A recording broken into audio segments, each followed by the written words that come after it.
Today, I'm headed to Laramie. I'm gonna go train at Third Way BJJ with Ellis, and really looking forward to it. This is something that I've been trying to do for a number of months now. I've been planning to do for actually a few years now, and slowly chipping away at it. Finally getting there.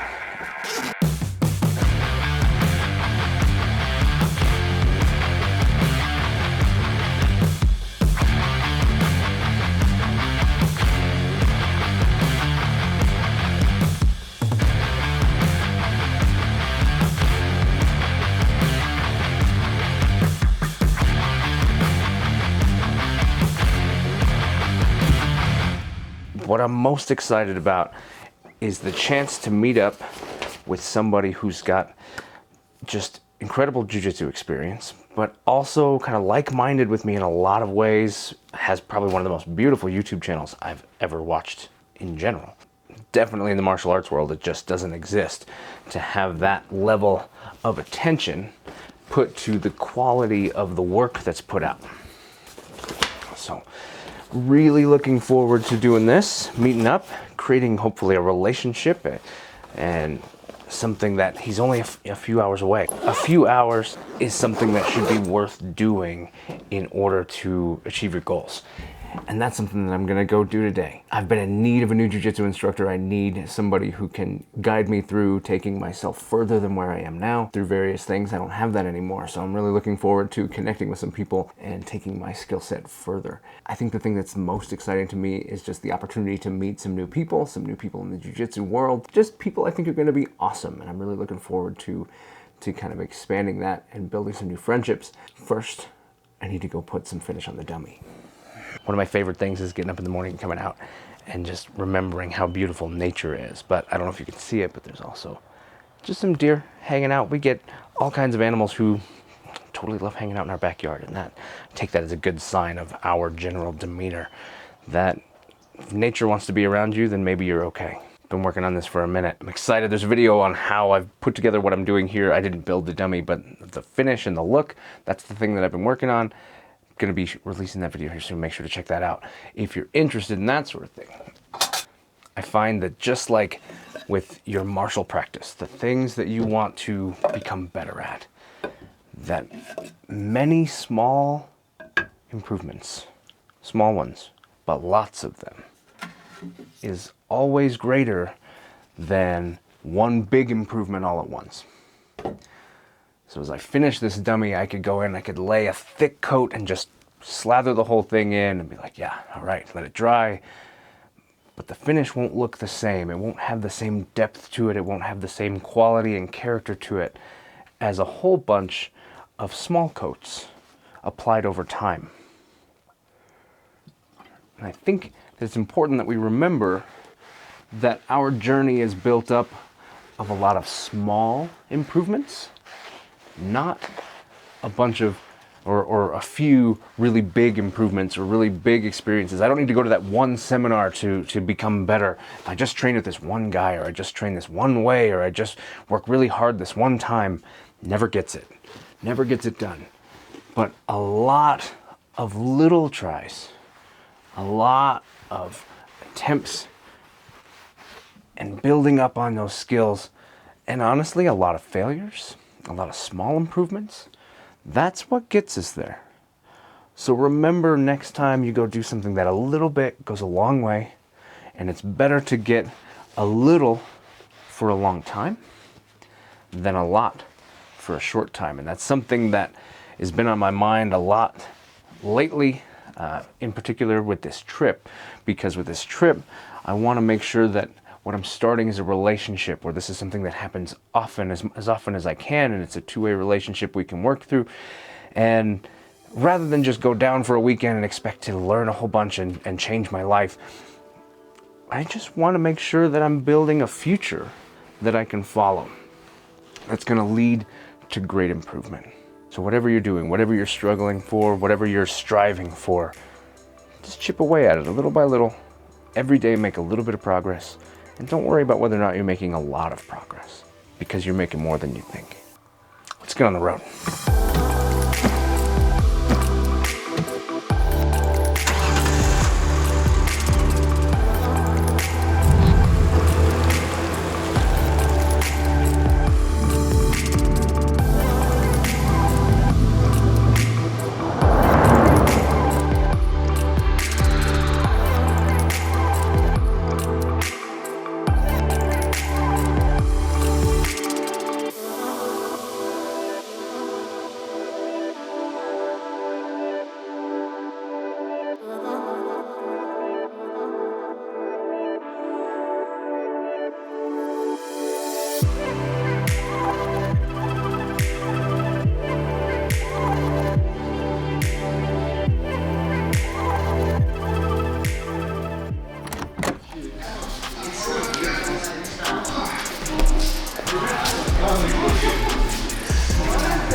You did pretty well. You did well.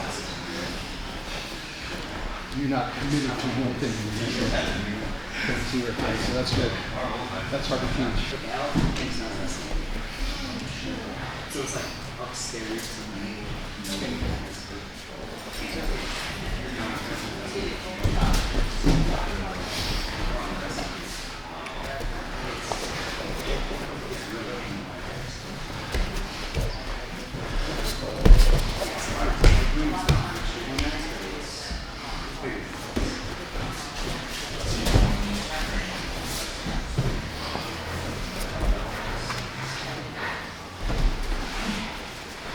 So there's a fine line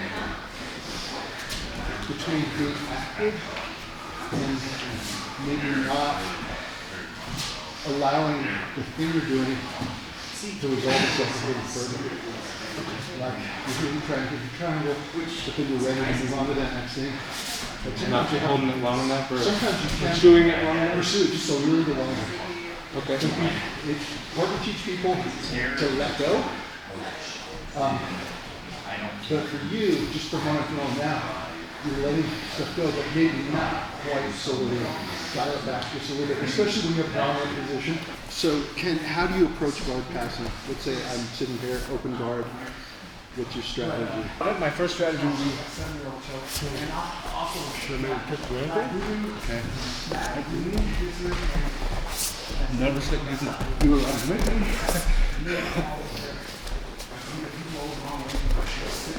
guard passing is all about denying their ability to move their hips. Okay? If you don't prevent me from moving my hips, I can then move my legs. And if I can move my legs, I can continue to recover.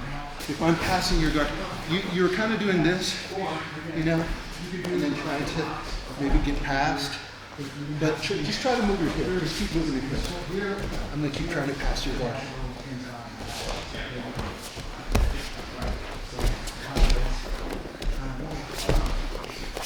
See, I'm not preventing you from moving.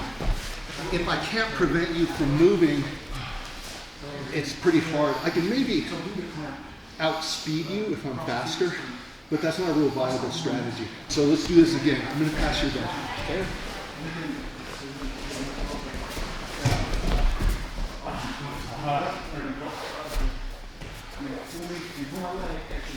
back.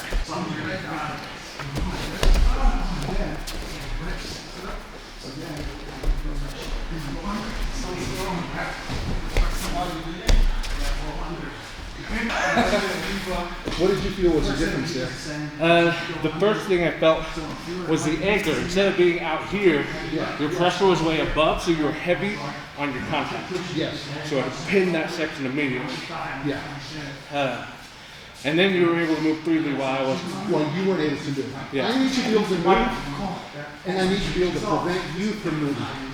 A lot of different ways to do that.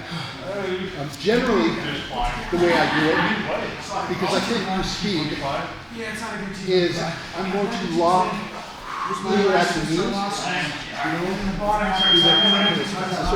I'm either going to lock the knees, maybe both knees, pin, or create a plank. Right, and then all of it's there. And now, even if you move, I can track you. I can continue to track you because I'm heavy on your knees. And for everything I get, you're getting twice as much. And I'm getting twice as much. Or alternately, and then if I can find your hip right away, a knee and a hip, and again, it's a plank. Right. Right now, you can move all you want, and I can just continue to pass because I'm slowing you down. Okay. You're gonna pass my guard. I want you to. There's always a little flap at the knees. Inside knees is great. Sometimes I go outside. Like if I want to. Sure, if you're trying to pin both. In this direction, I might go inside. I might go out, and then create a plank. Transfer my weight into my hands. Sometimes I'll come in with my head. Oh, sure. Now I've got your hip Now I locked. lost space too. So it's not really reliant on my athleticism being more than your athleticism. It's just reliant on me building structure that allows me to then be a little bit faster than your ability to do your cover. So get some grips and pin. Okay. Boom. Take it back. We're going to just scale up the resistance a little bit. So, Okay. go in.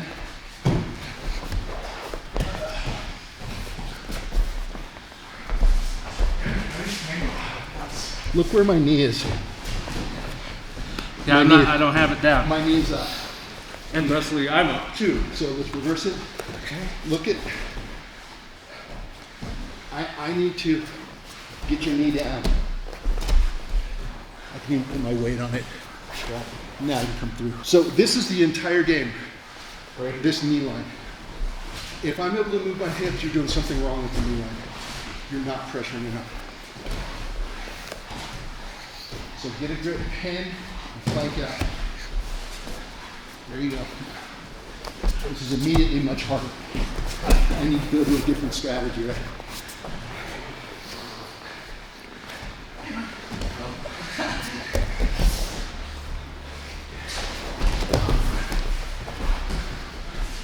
Okay, you tried using speed to close the distance. Yeah, I tried to change sides. That's going to be stage 2, is closing the distance. Okay. Right now, I just want you to focus on pinning the knees, getting past that knee line, and then try to close the distance while still pinning the knees. Okay?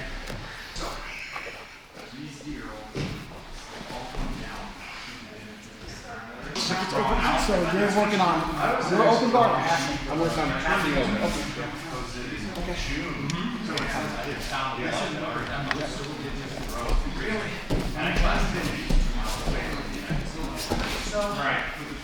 I had a general tab.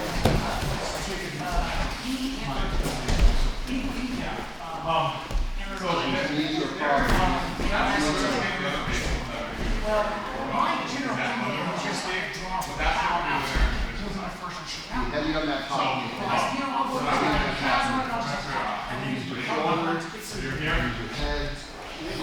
Yep. So let's say you transition to that, exactly. And ideally, I want to start escaping on this even before you get totally locked out. So let's say you're tight home. Yep. And I start pushing here and start transitioning into this. Okay. So I cross lock here, and I go elbow to knee, and I start scooping my body underneath. And I scoop, and I scoop, and scoop. I keep going until I can dump you. Far side. So, you can get that from like anytime you're something.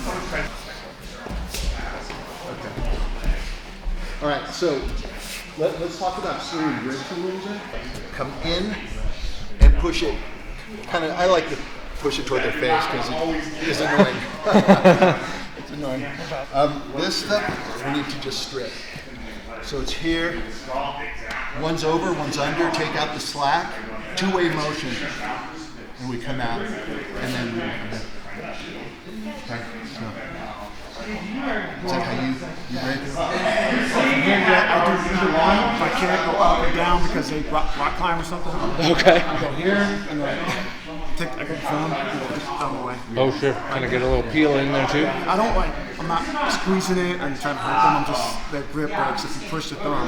Yeah, definitely my attention. Okay. Definitely my attention. Generally, that's what I go to first, is that. But yeah, I did think, yeah, you're doing a lot of movement, and I generally like when you see that from wrestlers, a lot of wrestlers. It's really fast, and we can not as easy to predict when you move a whole lot opposed to handling one thing at a time. You know?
Well, first things first, what happened over there? Come this way, we'll finish. Because that felt like it was a completely different person. Yeah? Let's start there, So yeah. what did it feel like? What was different about it? Your movements, they didn't feel more aggressive per se, but it was definitely, felt much more pressure and your movements were much sharper. They were less, because usually it's kind of like floaty and you're just kind of slipping into what you find. That was much more pressure, much more use of all parts of my gi, that was for sure. Definite focus on limb control and then just crushing me. And it really felt you were applying a lot more pressure overall. And even when you were out, you were always pressing in and you were always trying to move, pin things to the ground, make it so that I couldn't, at least had limited mobility in certain joints and whatever I had. So certain joints, talk to me about that. There was definitely more control in my knees than you've ever used before. A lot of riding up into the pant, grabbing and just holding until you crushed them. And you just, pin it to the mat and get over it. What did it And I feel can like? only fish. Huh? What did it feel like? Like, not just the pressure, but just like, how did it change what you needed to do? It felt like, it took you back to that moment of helplessness when you first started, because you just couldn't use your feet to move your body. And that's how I move my body, is using my feet, my flat. And without that access, I felt like I was just kind of flopping around like a fish. What did you think of that finish? Of which finish? Oh, that was terrible. Hated it. That was brutal. Devin finished me that way. And I was like, oh my God, that was awful. That was, it was just out of nowhere, straight out of a movie. You just grabbed my gi and just... Yeah, it's just wicked pressure, right? Like, it's a pressure tap. And I tapped to Devin, and I was like, oh my God. And he talked to me a little bit about it. I was like, holy crap. What we worked was guard passing. Yeah? Yeah, and Okay, that makes sense. Rick put up a video of our session. I didn't tell you about it yet because we wanted to do this where we could see what you saw what he does to me. first, what you felt about it first, just to see if it even showed up, because I don't know. I haven't had a chance to roll since I got back. I use guard a lot, especially, distance and stuff. And so, you just had control of my legs. And working, and you'll see it in the video, but just pinning the knees, and that's what you felt. That was knee pinning pin the knees, was, yeah. Yes. It was detrimental to me keeping you off. And that was what he talked about. What he talked about was if you don't control their hips, then you don't control their guard. And so when I would move, I wouldn't put any pressure. I would try to manage limbs. This is what I used to try to do. Is I try to manage limbs, try to pass limbs with speed, And what we worked on was pressure, was trying to make sure pressure, the knees were kind of the tool, the leverage to keep the hips from moving, so that as I worked up, you couldn't stop it from happening. And that was what he was doing to me, is he'd come in and do that. And so that was what we worked on, is because I never realized just how much guard passing is a part of the game. Like, I knew you gotta know guard passes, but I never realized how much of that was. I mean, at the second you started focusing on that, I just couldn't do anything with my feet, and I had to wait till you came in to try Well, to it's funny, when you recover. first start, that was I think always, I about- always started at disadvantage, because you would always pass into a better position and have to recover. Right. So that was definitely something. Well, and it's like we work different kinds of guard passes and stuff, and to me it was always like, it's the same idea, but I never realized just how much guard happens after you start. Like sometimes like pass the guard to start. I never realized just how frequently you're managing guard again throughout the roll. Yeah. And this definitely put that into perspective. Every time those knees get between you, it's a problem. Every time the knees get between you, it's a problem. And it illustrated just how frequently that happens, and I wasn't even paying attention to it. I wasn't even noticing how often that was happening. Yeah. And how critical that is. So, good. Now we got to work on it. Yeah. We got to get better. And we'll definitely go down and train. But if you get a chance, you said you might have a chance. If you get a chance, then you got to get in there and do it. Yes, I have to. Now, especially after that. That was awesome, Ben. Yes, it was.